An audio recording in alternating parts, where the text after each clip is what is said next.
Are you ready to deck the halls and get into the holiday spirit? Well, it's that time of the year again when you dust off your Christmas lights from storage only to find out that half of them are no longer working. Before you toss those lights into the trash, let me show you how to identify the problem and save some of your precious lights. And for the ones that can't be saved, don't worry, I'll also show you how to repurpose them as extension cords. So let's get started on saving your Christmas lights. If your entire string of lights won't turn on, the first thing to check is the fuses. To do this, disconnect the lights from power and then open the little fuse box to check the fuses.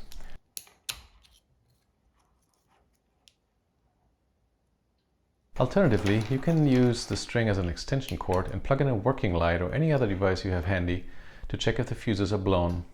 If the second string lights up, this means your fuses are intact and you can proceed to fix the faulty bulbs. Now let's move on to the bulbs themselves. While you can use a contact glass voltage tester like this one, I have to admit that I haven't had much success with these. Instead, I'll show you a technique that has a much higher chance of success. First, you'll need a working or partly working string of lights. Then pull out one light from the working string and use it to test the bulbs in your faulty light string. I recommend doing this section by section, as many light strings bundle 50 bulbs together. It's quite easy to find the point where one section ends and the other one begins.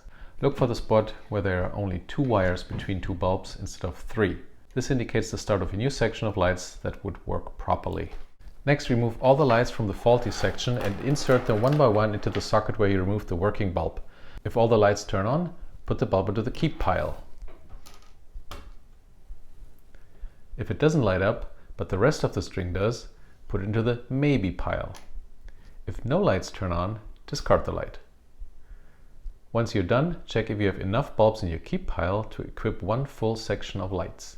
If you're missing 1 or 2, grab them from the maybe pile, and voila, you've successfully salvaged the first string of lights. Isn't that great? You can repeat this process until you run out of broken lights. If you end up with a faulty light string and don't have any more bulbs left, don't worry. You can easily repurpose it as an extension cord. Yes, you heard that right. Remember that you can identify the sections of light where there are only 2 wires connecting.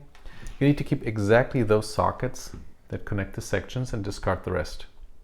Another clue to identify which socket to keep is that there are 3 wires going into the socket. This means you cut the wire that goes out from one of these sockets to the next light. Important. Always make sure to disconnect from power before you cut any wires. When you do this right, you end up with only 2 wires for the whole length of the light string and only very few bulb sockets.